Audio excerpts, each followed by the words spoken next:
Break के बाद आपका एक बार फिर से स्वागत है सी न्यूज भारत में। ग्वालियर में पूर्व मुख्यमंत्री और वरिष्ठ कांग्रेस नेता दिग्विजय सिंह ने चुनाव आयोग की निष्पक्षता पर सवाल उठाए हैं।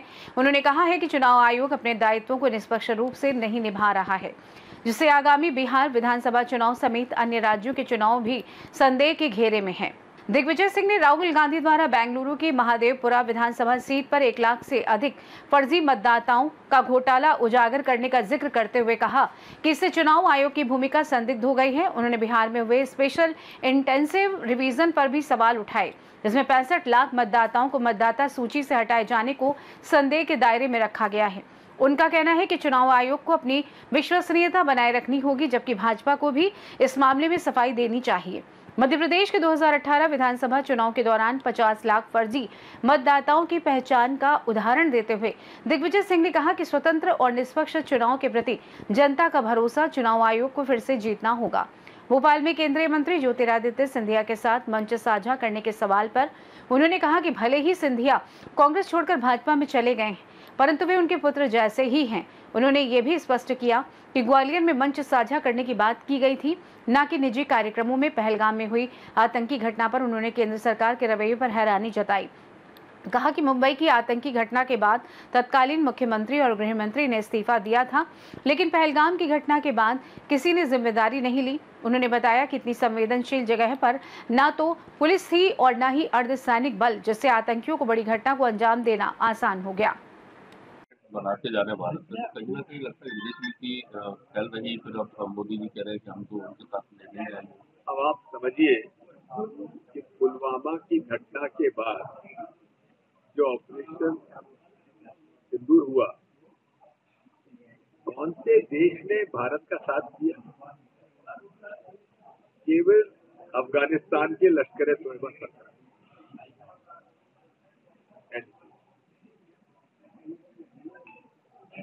ये जानना चाह रहे हैं कि जिस समय यूपीए की सरकार थी केंद्र में और अब एनडीए की सरकार है, जो भारत के पड़ोसी राज्य हैं, पड़ोसी देश हैं, उनसे संबंधों में कोई अंतर आया है? ये आप देख लीजिए कि आज कितने ऐसे देश हैं जिन्होंने भारत के साथ खड़े होकर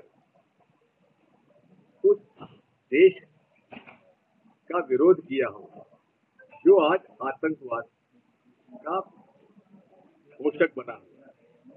और हद तो ये हो गई कि जिस पाकिस्तान देश के अंतर्गत आतंकवादियों को पूरा शरण दिया जा रहा है, वो आतंकवादी गतिविधियों के लिए यूनाइटेड नेशंस का जो संगठन बना है उसको उपाध्यक्ष चुनकर आ गया और भारत उसके अंदर वोट नहीं डाल पाया, एब्सेंट हो गए हम लोग। क्या कारण है? क्यों नहीं दृढ़ता से इसका मुकाबला किया गया?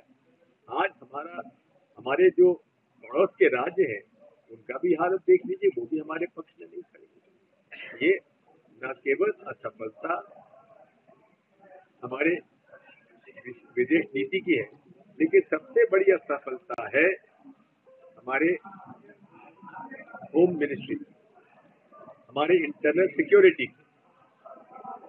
वो पहलगाम जो कि कश्मीर का स्विट्जरलैंड जाना जाता है, उस स्विट्जरलैंड उसको मिनी स्विट्जरलैंड कहा जाता है, जहाँ हजारों टूरिस्ट जाते हैं और टूरिस्ट के सीजन में एक भी पुलिस का व्यक्ति वहां मौजूद नहीं था, एक भी आर्मी का व्यक्ति नहीं था।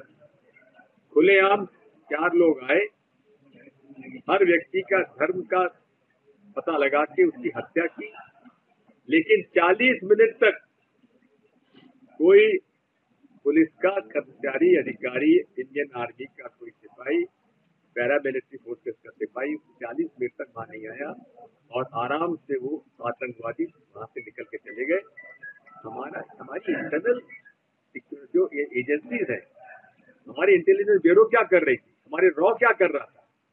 कोई और दो देश में अगर ये घटना होती तो प्रधानमंत्री से लेकर गृह मंत्री और एनएसए का इस्तीफा हो गया, लेकिन हमारे देश में चला हुआ है।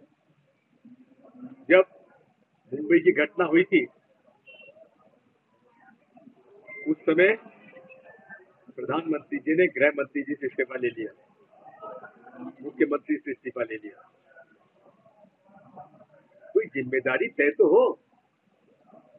इस पूरे भारतीय जनता पार्टी की एनडीए सरकार में एक बार भी किसी ने जिम्मेदारी नहीं ली। कितनी बड़ी बड़ी घटनाएं हो रही। हमारा देश का दुर्भाग्य है, आतंकवादी पूरे तरीके से आकर यहाँ घटनाएं कर रहे हैं और हम उसको रोक नहीं पा रहे। क्या कहा था नरेंद्र मोदी जी ने जब नोटबंदी हुई, आतंकवाद समाप्त हो गया। कहते हमने आतंकवाद समाप्त कर दिया, लेकिन हर रोज आप देखते हैं आतंकवादियों से मुठभेड़ हो रही है, हमारे जवान मारे जा रहे हैं और परिस्थिति बिगड़ती है। एक तस्वीर देखने को मिली 5 साल बाद आप और सिंधिया जी एक मंच पर बैठे, उन्होंने हालचाल भी जाना आपका। असल में क्या है कि इस पर भी ऐसे एक चर्चाएं हो रही है। मुझे इस बात का दुख है कि इस बात की थोड़ी सी बात को लेकर अधिक चर्चाएं इस प्रकार की हो रही है। जहाँ तक मेरा सवाल है, मैंने हमेशा से हमारे जितने भी लोग हैं, चाहे किसी पार्टी के हो, सिंधिया जी तो मेरे पुत्र समान है, ज्योतिरादित्य जी, माधवराव जी के साथ हमने काम किया है। माधवराव जी हम ही लोग उनको कांग्रेस में लेके आए थे और उन्होंने हमारे नेहरू गांधी परिवार ने उनको पूरा सम्मान दिया, इज्जत दी, मेरे काम करने का अवसर दिया। ज्योतिरादित्य जी का भी पूरा सम्मान दिया गया, मंत्री बनाया, केंद्र मंत्रालय में जगह दी, पार्टी में जगह दी। लोग छोड़ के चले गए वो जाने, लेकिन एक निजी कार्यक्रम में हमारे हरिमोहन गुप्ता जी हैं, जागरण के ग्रुप के जो मध्य प्रदेश के गुरुदेव गुप्ता जी के पुत्र, उन्होंने कई शिक्षण संस्थाएं खोली हैं और उनके हर शिक्षण संस्थाएं के शुभारंभ में मैं मौजूद रहा हूँ। वहाँ उन्होंने एक बोर्डिंग स्कूल चालू करने का शुभारंभ किया, उसमें मैं गया था। उसके वो मुख्य अतिथि सिंधिया जी थे, तो मैं मंच में नहीं था, नीचे बैठा था। सिंधिया जी आए, मुझे मंच पे ले गए। अब एक और नई बात चालू कर दी साहब, दिग्विजय सिंह ने तो कसम खाई थी मंच में नहीं बैठेंगे। हाँ, कांग्रेस के मंच पर मैं इसलिए नहीं बैठना चाहता क्योंकि वहाँ अनेक बात मंच पे कौन बैठेगा नहीं बैठेगा इसके विवाद चालू हो जाता है। तो मैं कार्यकर्ताओं के साथ बैठना पसंद करता हूँ और आज से नहीं, बहुत पहले से इस बात को कह रहा हूँ। और स्वयं राहुल गांधी जी जब अध्यक्ष बने थे एआईसीसी के, तो उन्होंने पहली उनकी जो एआईसीसी हुई थी तो मंच में कोई नहीं बैठा था, वो सब नीचे बैठे थे और जिसको भाषण देना था ऊपर जाता था। ये तो एक पहले भी यही होता था। मध्य भारत के जमाने में पता लगाइए आप, आपके उस समय के आपके परिवार में लोग होंगे जो कांग्रेस में रहे। मंच पर जिला कांग्रेस कमेटी अध्यक्ष बैठते थे और जो मुख्य अतिथि बैठते थे, और उसमें यदि मंत्री भी थे तो वो नीचे बैठते थे, विधायक सांसद सब नीचे बैठते थे। ये परंपरा कांग्रेस पार्टी की रही है, मैंने कोई नई परंपरा क्यों देखी। सिंधिया जी ने आपसे माफी मांगी थी, राजनीतिक पार्टियों को ब्लैक लिस्ट किया है। इसको बात यह है, उस लिस्ट में कौन कौन ऐसी पार्टी है जो चुनाव लड़ी हुई, वो भी देखना आवश्यक है। और उसका एक रिकग्निशन का एक प्रक्रिया है, पॉलिसी, उसके अंतर्गत कार्रवाई होना चाहिए। बीजेपी ये कह रही है कि अगर राहुल गांधी और प्रियंका जी को चुनाव आयोग पर भरोसा नहीं है तो वो राज्यसभा और लोकसभा से इस्तीफा दे दें। ऐसा है, भाजपा ये क्यों नहीं कहती कि वोटर लिस्ट में गड़बड़ी के लिए कौन जिम्मेदार है? वोटर लिस्ट में जो गड़बड़ियां हो रही हैं उस पर क्या कार्रवाई हो रही है, उसके बारे में भाजपा क्यों नहीं कहती? क्यों मौन है? क्या चुनाव आयोग की जवाबदारी ये नहीं? ईसी सिलेक्शन कमीशन जो है उसमें से सीबीआई को हटा के गवर्नमेंट ने वीटो करके इलेक्शन कमीशन को इलेक्ट किया है। ये डेमोक्रेटिक रिफॉर्म्स जो हुए हैं उसके अगेंस्ट जी, ईसी सिलेक्शन कमीशन में सरकार का जो वो था उसमें वीटो डाल के सीबीआई को हटा के जो ये ऐसा है। बात यह है, सुप्रीम कोर्ट ने निर्णय लिया था कि इलेक्शन कमीशन के मेंबर्स के चयन के लिए prime minister, leader of opposition और चीफ जस्टिस ऑफ इंडिया होने चाहिए। और इस डायरेक्टिव को नेगेटिव करने के लिए प्रधानमंत्री जी ने कानून पास करा दिया, और उस समय जब कानून पास हुआ उस समय विपक्ष के सभी सांसदों को उन्होंने निलंबित कर दिया था। उस हालात में उन्होंने उस कानून को पास कर दिया। उसी के क्रम में ये बात हम कहते हैं कि भारतीय जनता पार्टी के रूप में, एक अंग के रूप में माननीय चुनाव आयोग आज काम कर रहा है। ठीक है, ठीक। धन्यवाद। गठबंधन की जितनी भी पार्टीज हैं वो अब मिलकर ईवीएम और इस पूरे मुद्दे को एक साथ उठाएंगी। क्या अगला चुनाव भी ईवीएम से लड़ना चाहते हैं आप लोग?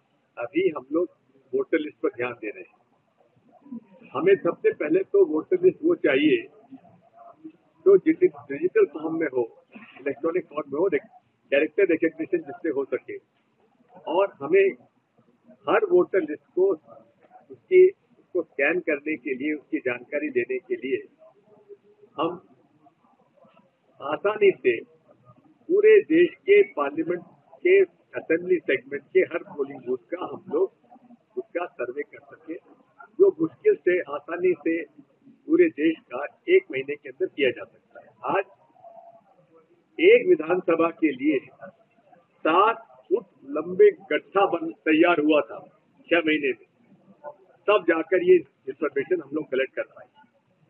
इसलिए आज हमारी लड़ाई तो निष्पक्ष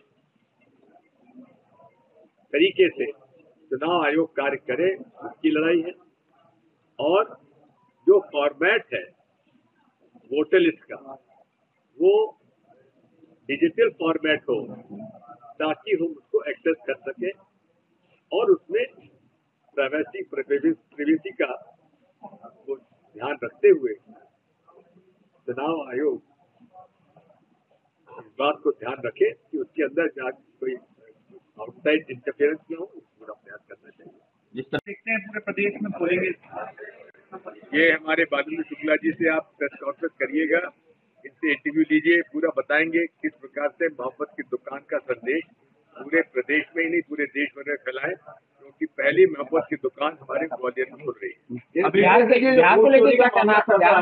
राहुल जी ने जो वोट चोरी का मामला उठाया है, मध्य प्रदेश में भी आपका मानना है कि इस तरह से वोट चोरी हुई? देखिए 2018 में जब कमलनाथ जी प्रदेश कांग्रेस के अध्यक्ष थे, इस पर काफी काम हुआ था, और लगभग 50 लाख से ज्यादा फर्जी वोटर को किया गया था। मैं तो हमेशा से इस बात को कहता रहा हूं कि इस देश में संविधान ने निष्पक्ष चुनाव के लिए एक संस्था हमारे संविधान में उसका उल्लेख किया गया, माननीय चुनाव आयोग। उनका प्रथम कर्तव्य ये है कि वे इस देश के एक अच्छे स्वस्थ लोकतंत्र के लिए निष्पक्ष चुनाव की व्यवस्था करें।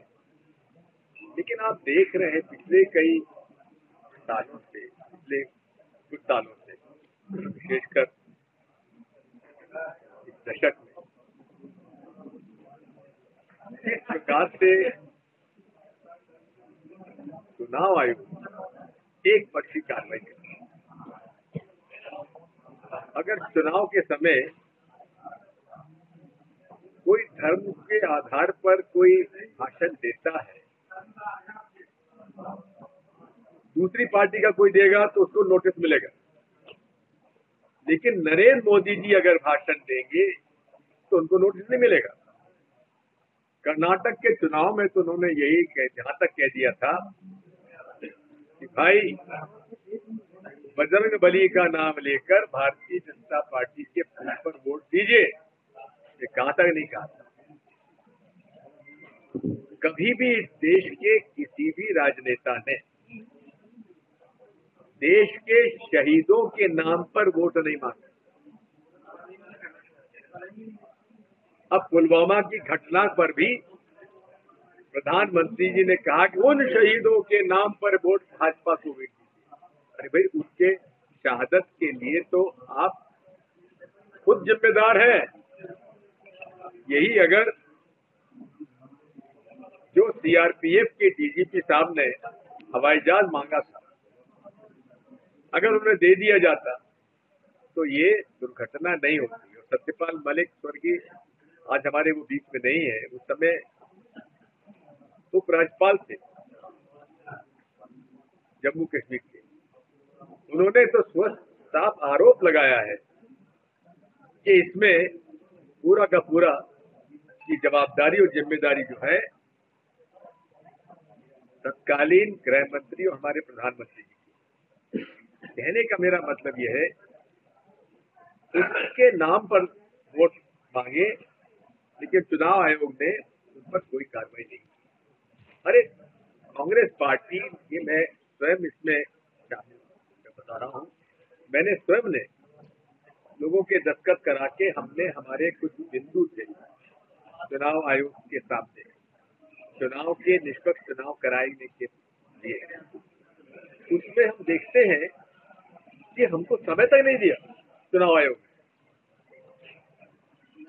ये राहुल गांधी जी ने एक ऐसे तथ्यों को सामने रखा है, अकाट्य है। एक व्यक्ति का नाम अनेक स्थानों पर है, अन्य अनेक पोलिंग बूथ पर है, अन्य प्रदेशों में है। ये क्या हो रहा है? इसलिए मैं तो बधाई देता हूं हमारे बेंगलोर सेंट्रल लोकसभा के महादेवपुरा का असेंबली सेगमेंट में जो इन्होंने रिसर्च किया है, उनको 6 महीने लगे। क्यों? क्योंकि जो मांग हमारे राहुल गांधी जी कर रहे हैं कि हमें इलेक्ट्रॉनिक डाटा वोटर लिस्ट का दीजिए, ताकि हम उसको सॉफ्टवेयर में डाल के स्कैन करके हम पता लगा सकें कि एक एपिक नंबर पर कितने जगह पर वोट डला हुआ है, एक व्यक्ति का कितनी जगह नाम डला हुआ है, एक फोटो कितने लोगों का उपयोग किया गया है, फर्जी। अब आप बताइए, पता 0000 ये पता है, पिता का नाम DGFIND, क्या हो रहा है? ऐसे जो लोग मर गए उनका नाम है, जो जिंदा है उनका मरे लोगों की लिस्ट में नाम आ गया।